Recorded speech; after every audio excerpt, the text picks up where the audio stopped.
South ఇండియాలోనే biggest sorry store మన Varahi silks మన విజయవాడ ఎంజీ రోడ్ లో డిసెంబర్ 4వ తారీఖున ఘన ప్రారంభం. ఈ రోజు పార్టీకి కష్టపడి ఎంతో మంది ఇక్కడ నా పక్క కూర్చున్న వాళ్ళు ఎంతో మంది సీనియర్ నాయకులు ఉన్నారు.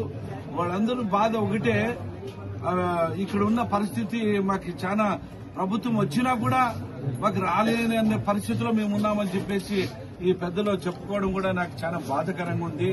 ఏదేమైనా కూడా 25 సంవత్సరాలైంది తెలుగుదేశం పార్టీ జెండా ఎగరలేదు. ఇది మొన్ననే దగ్గరలో ఓడిపోవడం జరిగింది కొన్ని కారణాల వల్ల.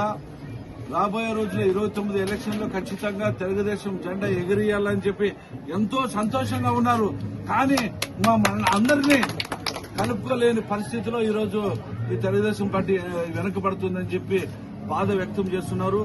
నేను కూడా పెద్ద ఆయన నారా చంద్రబాబు నాయుడు పెద్ద ఆయన గారి దృష్టికి, అదేవిధంగా విద్యాశాఖ మంత్రి లోకేష్ బాబు గారి దృష్టికి కూడా తీసుకుపోయి ఇక్కడున్న పరిస్థితులు కూడా వారి దగ్గర నేను చెప్పడం జరుగుతుంది.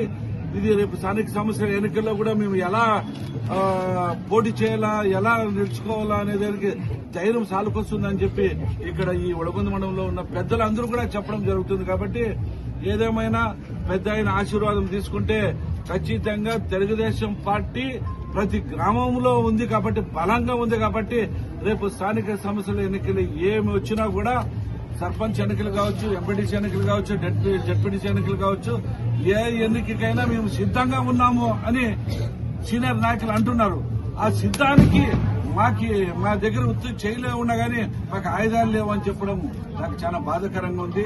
మీరు ఎవరు భయపడద్దండి, పెద్ద దృష్టికి తీసుకొస్తాం. రాబోయే రోజుల్లో స్థానిక సంస్థల ఎన్నికల్లో మీరు అందరి వల్ల సీనియర్లను కలుపుకొని పోతేనే ఈ వడగుంద మండలం తెలుగుదేశం జెండా ఎగరేసేదానికి సహకరిస్తారు. కాబట్టి ఈరోజు మీ మీడియా ముందు కూడా మీరు అడిగిన క్వశ్చన్స్ కి నేను ఆన్సర్ చెప్పడం ఉంది.